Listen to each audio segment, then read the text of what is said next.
Bonjour à tous mes amis du groupe Pêche en mer du Nord ainsi qu'à tous mes amis pêcheurs donc du Maghreb, principalement du Maroc, entre Tanger et l'Aïoun.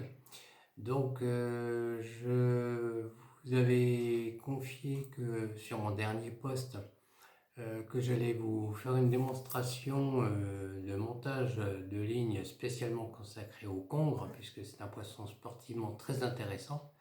En l'occurrence, bon, pour le Maroc, il y en a un autre aussi, c'est la courbine, que l'on appelle communément le maigre en France, et dont on sait que là-bas, certains sujets peuvent atteindre 70 kg et plus communément entre 15 et 25, mais bon, c'est déjà des très jolis poissons. Et je vais donc vous présenter aujourd'hui mes montages et puis vous expliquer comment on les fait, et on va même en faire un ensemble ou même deux puisqu'on va partir sur deux cas de figure. Le premier cas de figure, on va partir sur le cas de figure où vous êtes donc en train de pêcher sur des spots qui sont très enrochés, très empierrés.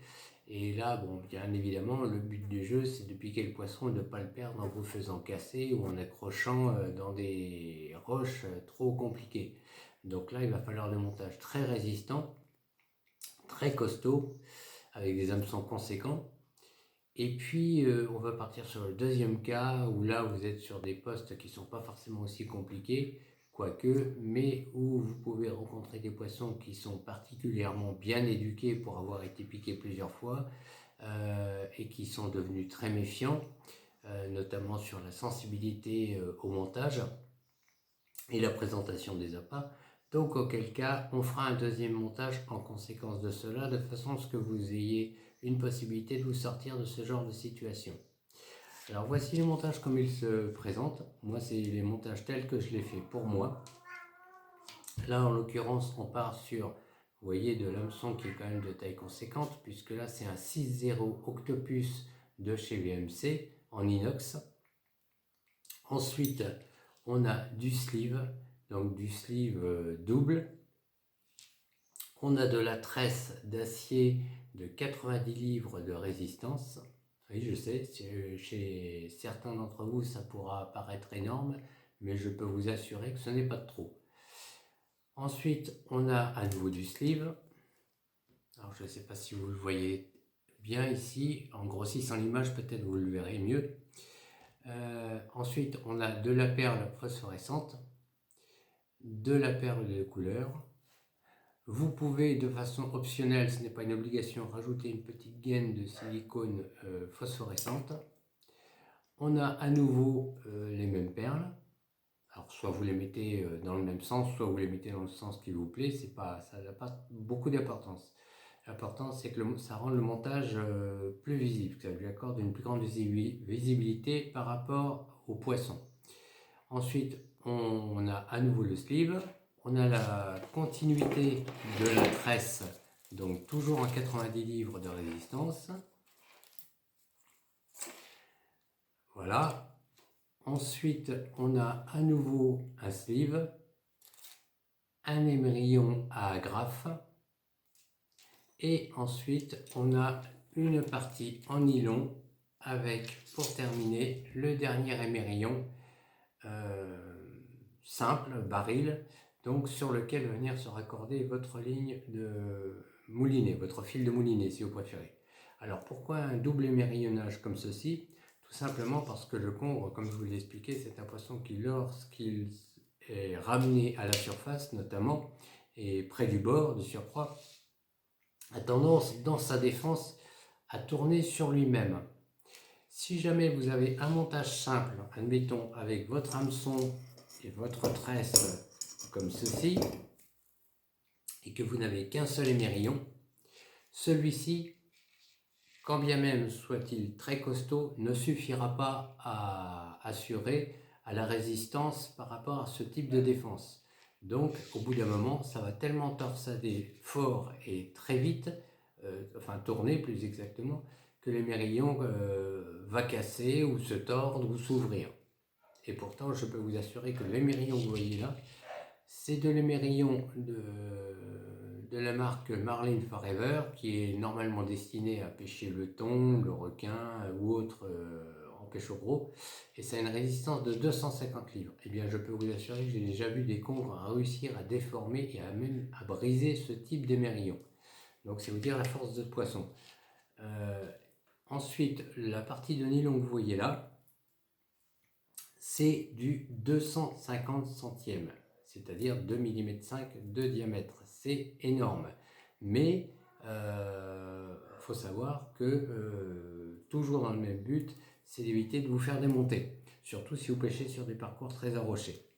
Alors, ça c'est le premier type de montage. Ça c'est pour des parcours qui sont très enrochés. Alors bien entendu, il n'est pas spécialement destiné aux congres. Vous pouvez tout aussi bien pêcher du squale si vous êtes sur un parcours où il y a du squale. Vous pouvez tout aussi bien pêcher de la courbine si c'est un parcours en Afrique du Nord par exemple où il y a de la courbine. Et puis vous avez un autre type de montage qui est sur la base du même principe. Alors là c'est un hameçon encore plus gros, même si vous paraît plus court, il est pourtant plus fort. C'est un 9-0 et c'est un 92-99 Permastil de chez VMC, toujours en inox. Et là, le montage est fait uniquement en nylon. Alors, pourquoi? Toujours nylon 250 centièmes. Pourquoi? Ben, tout simplement parce que là, c'est pour des poissons qui sont avec, on va dire, une plus grande méfiance et qui ont déjà été piqués, qui ont été ou perdus par casse ou perdus par décrochage.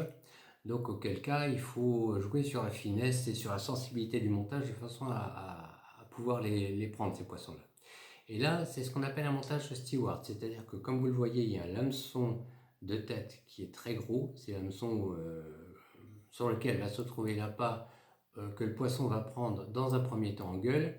Et là, le deuxième hameçon qui est plus petit, celui-ci, n'a que pour fonction que de maintenir l'appât bien dans son axe. Alors si par exemple vous mettez un calamar, eh bien vous mettez le plus gros hameçon dans la tête du calamar, et le plus petit, vous le mettez sur la partie arrière, sur le cul du calamar. Parce que comme ça va le tenir bien droit et ça va vous le présenter de façon plus naturelle.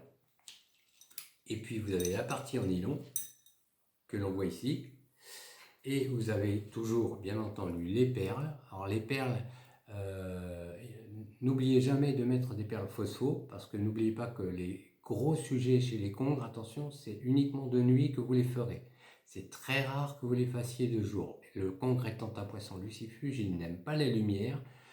Que vous pêchiez en plage, depuis les quais, depuis les digues ou les enrochements, les congres que vous prenez en journée, généralement, c'est ce que l'on appelle en Bretagne des fouettes, c'est-à-dire des congres qui vont être gros comme une grosse baguette de pain ou quelque chose comme ça, des congres de 2 à 3 kg, c'est pas très intéressant. Si vous recherchez réellement, comme moi je le fais, des très gros sujets, c'est-à-dire à partir de 10 kg et beaucoup plus, sachant, comme je vous le rappelle, que ce sont des poissons qui peuvent aller jusqu'à 60 kg et plus, c'est de nuit, en nuit noire, que vous les ferez.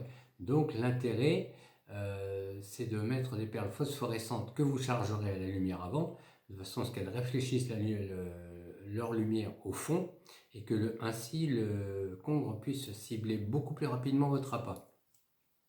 Donc là, on a toujours, comme je vous le répète, la partie de nylon.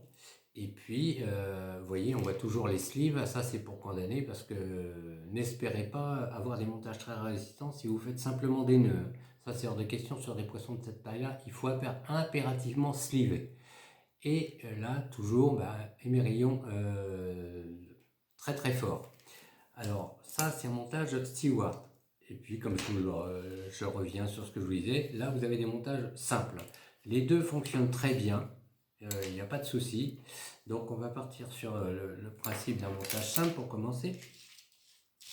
Alors, pour cela, eh bien, vous avez par exemple différents types de câbles. Vous voyez, j'en ai qui sont même énormes. C'est fait avec du câble de frein de vélo. Vous voyez, on peut les faire avec ça. Alors il va falloir un petit peu de matériel pour le faire. Il va falloir des bonnes pinces,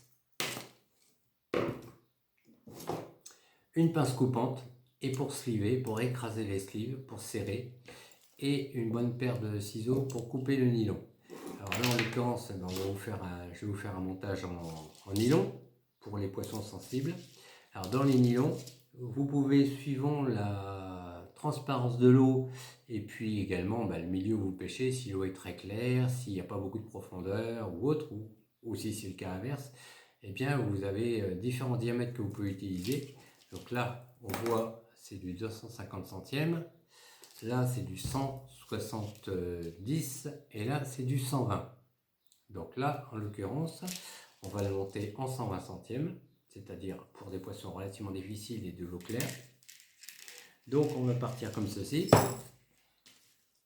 Là, je pars sur de l'hameçon de 6,0. Vous allez commencer par passer votre fil dans l'œillet de l'hameçon en passant par-dessous comme ça. Enfin, tout d'abord, n'allons pas trop vite, il faut déjà mettre le premier sleeve. C'est-à-dire, le sleeve, il est double, comme vous le voyez. Je ne sais pas si on le voit. Voilà, il est double, il y a deux conduits. Donc, dans un des deux conduits, vous passez votre nylon.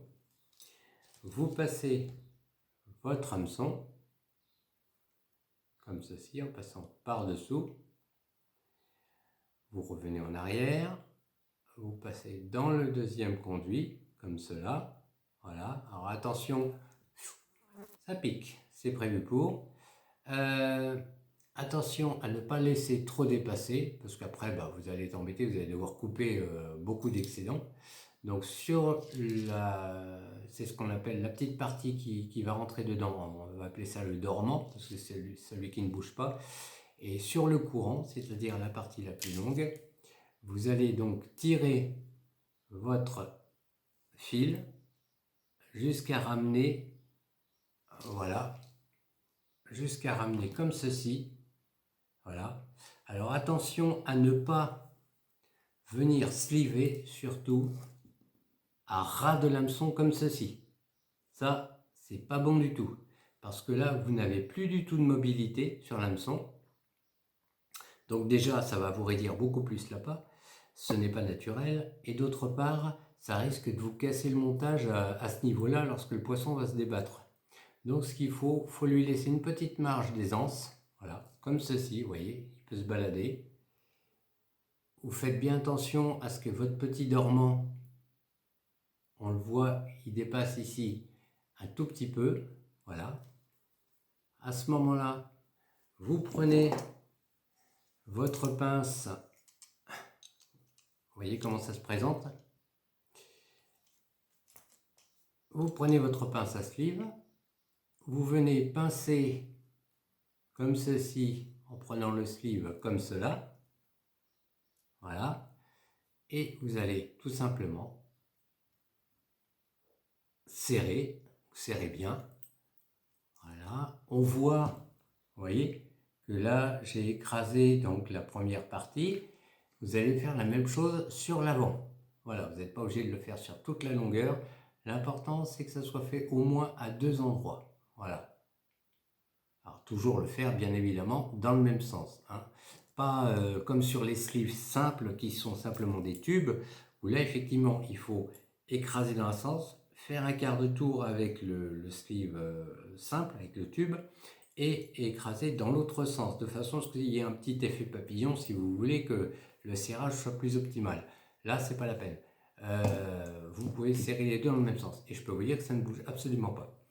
Donc ensuite, mes empiles, elles font 1,20 m, ce qui est amplement suffisant. Vous allez prendre donc votre perle, votre première perle. Donc on a donc la perle, donc on enfile la première perle. J'ai pas mis mes lunettes, mais c'est vrai que c'est très utile quand on a la vue qui commence à décliner un petit peu. C'est très très utile. Là, je vais les mettre. Elles sont pas belles parce qu'elles sont toutes cassées, mais c'est pas grave, elles fonctionnent encore. Donc voilà, j'ai ma première perle. Voilà. On va mettre la seconde. Alors vous avez différents types de perles, phospho notamment. Vous avez des gélules comme ça. Voilà. Et puis vous avez des perles molles ou dures, rondes, comme ceci. Ovales. Voilà. Et puis vous en avez également qui sont toutes rondes, comme des petits pois. Alors, ça n'a pas trop d'importance, c'est selon votre préférence. Le principal, c'est qu'elles soient suffisamment grosses. Voilà.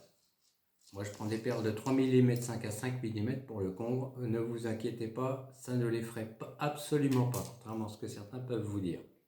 Donc là, vous avez, on voit l'hameçon, je me répète, le sleeve et les deux perles. Ensuite, vous prenez votre deuxième sleeve, donc on en prend un autre. Voilà. Là, on passe dans un déconduit. Hop, voilà. Comme ceci.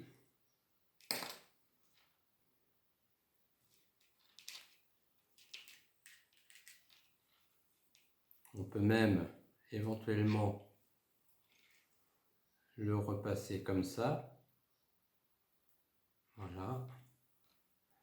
Comme cela. Alors, chose que je n'ai pas fait, que j'aurais dû faire,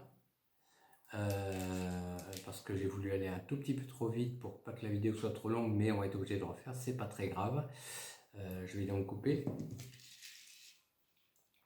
Alors là, vous voyez, sur ma pince, j'ai également une petite partie qui peut vous permettre de couper. Et moi, je vais me servir du ciseau parce que ça va être plus facile. Voilà. Je coupe. Voilà.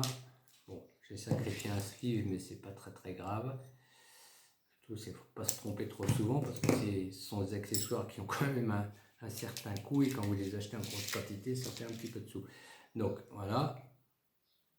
Donc, je recommence.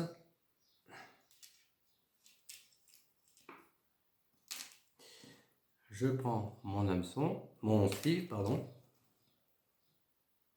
Je le passe dans le premier conduit. Je passe dans mon hameçon. Voilà. Et chose que je n'ai pas fait tout à l'heure, que je vais faire maintenant devant vous. Alors, quand le fil n'est pas tendu, c'est pas très facile à faire, mais on y arrive. Vous allez vous garder à peu près une marge d'environ, allez, on va dire 15-20 cm. Voilà. Comme ceci. De façon à pouvoir vous doubler le fil. Voyez. Et là, alors moi je me sers en général du poids de ma pince pour faire ça parce que c'est un peu plus facile. J'accroche donc, vous voyez, j'accroche ma pince comme ceci sur l'hameçon de façon à avoir un petit peu de poids, un peu de lest. Ah, mon sleeve est sorti donc je vais le remettre, c'est pas très grave. Voilà. Alors là, vous allez l'amener donc sur la grande partie. La petite partie, vous allez la faire tourner autour de la grande partie.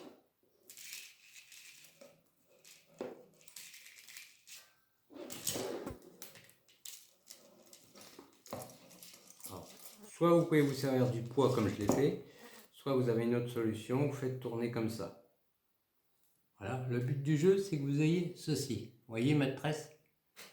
Là, il faut que vous ayez ceci au final. C'est pas très facile à faire.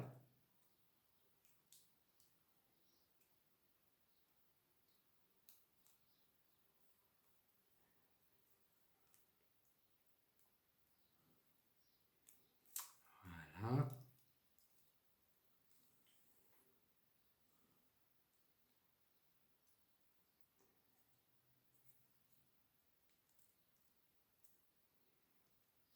En fait, vous faites une espèce de tresse, mais au lieu que ce soit une tresse à 3 brins, ça va être une tresse à 2 brins, tout simplement. une torsade si vous préférez, plus exactement. Vous allez torsader votre nylon. Alors je vous rassure tout de suite, hein, ça ne le fragilise absolument pas, hein, enfin pas sur ce type de nylon parce que c'est très très gros, hein, donc il n'y a aucun problème. Donc voilà.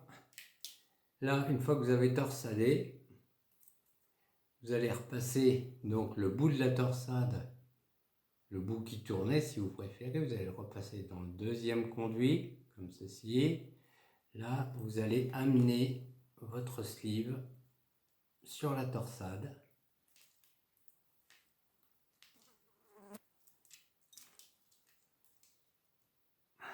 Donc, il faut l'amener donc comme il était tout à l'heure sur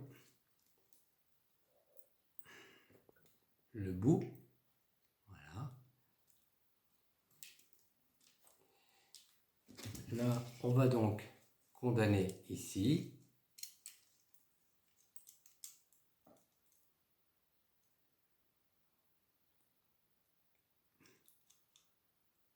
Voilà. Donc là, mon hameçon est slivé.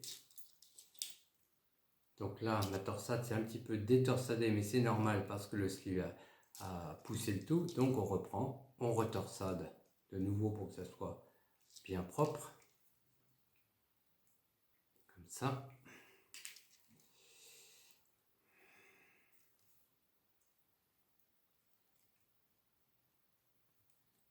Alors on emmène le tout au bout.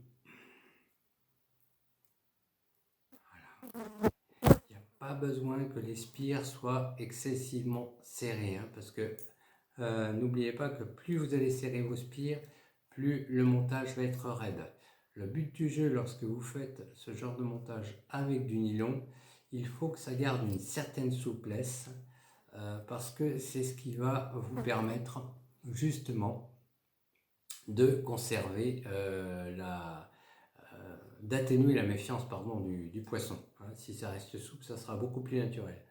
Donc voilà, hop, on tend un peu, ouais, il faut que ça soit quand même relativement propre et présentable. Voilà. Donc là, vous prenez votre deuxième sleeve, passez donc dans le premier conduit, vous faites descendre, hop, là, le bout de votre torsade, c'est là où on en revient à ce que je vous disais tout à l'heure. Là, vous allez amener ça là. Alors attendez, hop, il faut aussi ne pas oublier de mettre vos perles. Alors les perles, on va les mettre après, c'est pas grave, parce qu'avec la torsade, ça passera un peu moins facilement. Donc vous allez amener vos perles après. On va condamner tout de suite, ça va être plus simple. Voilà, je fais descendre mon sleeve comme ceci. Voilà, hop. Voilà, vous voyez. Donc ma torsade, elle est faite. Voilà. Là, je condamne mon montage. Voilà, à la première partie de mon montage. Et on voit très bien que grâce aux deux sleeves, ma torsade ne se défait absolument pas. Hein. Donc là maintenant, c'est là où on en arrive à nouveau à la partie colorée. On reprend la perle, la deuxième perle, voilà, hop, à nouveau un petit sleeve, là on en met un seul, ça suffit, c'est juste pour bloquer, voilà.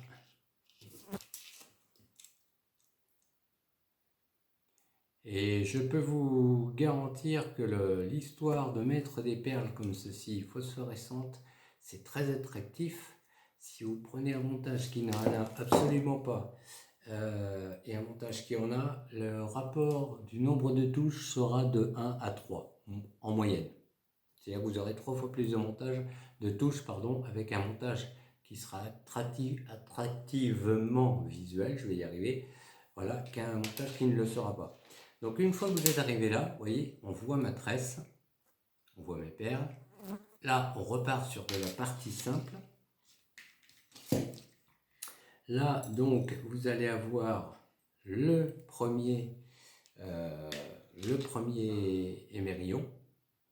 Donc ça, c'est un émerillon simple, baril, tout simplement comme ceci.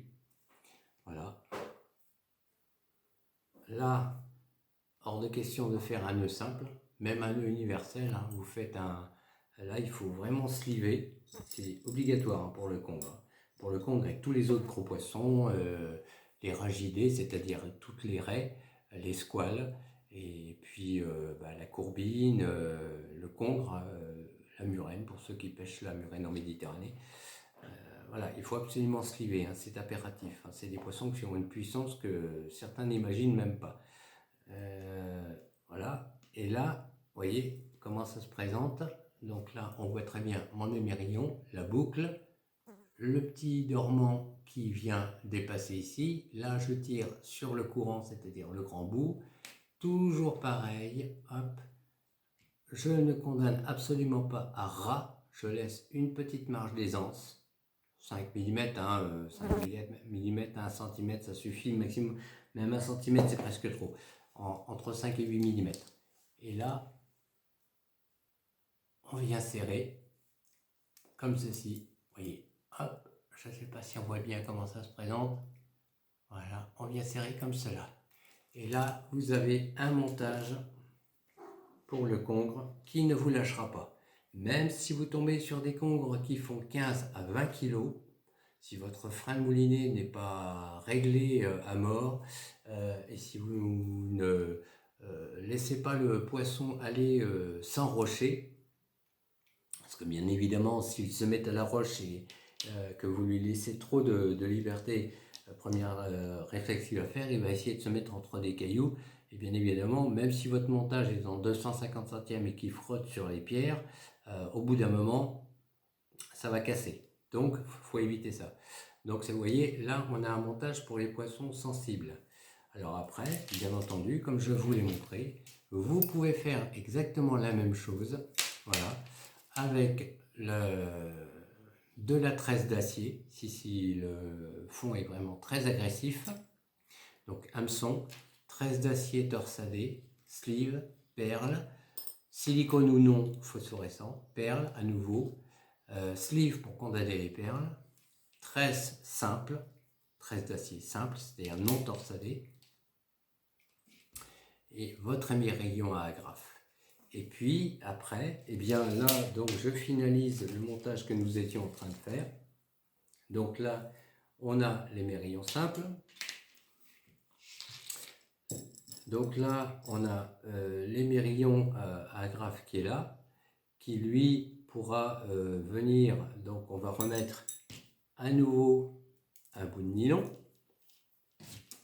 toujours en 120 ou en 170 centièmes. Donc là, même principe. Je reprends deux sleeves. Je passe dans le premier conduit. Je passe dans l'émerillon. Je repasse dans le deuxième conduit. Comme ceci. Ah, j'ai ma petite collaboratrice qui vient jouer avec le nylon. Une de mes petites chattes. Voilà.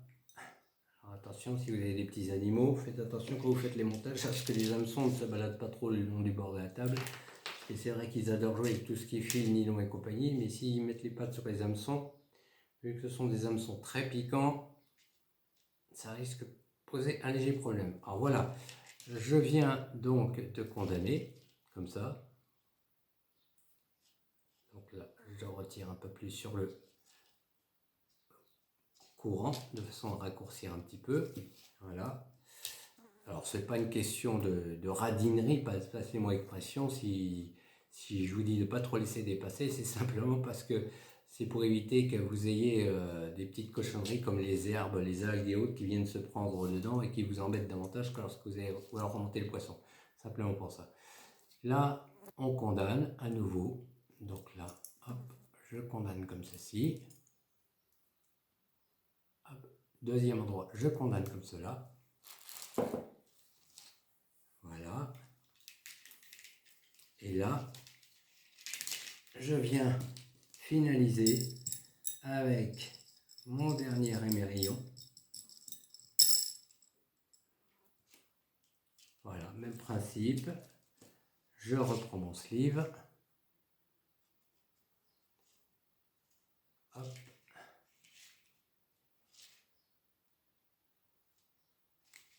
J'ai pris un sleeve un tout petit peu trop petit, donc c'est pas grave. Bon, donc dans l'esprit, vous mettez votre sleeve, vous passez, vous le finalisez comme ça, comme j'ai fait précédemment, et ça vous donnera donc ceci. Votre émerillon, premier émerillon qui va vers la canne, vers le moulinet, si vous préférez. L'émerillon le plus proche du montage. Et puis tout le montage en lui-même. Voilà. Et là, vous aurez un montage increvable, même sur des poissons de 15 à 25 kg. Aucun problème. Voilà, donc j'espère que vous avez bien compris. Alors bien entendu, au-dessus de l'émerillon qui va vers le moulinet, après, il ne vous restera plus qu'à passer ce genre de petit objet. Donc c'est un coulisseau.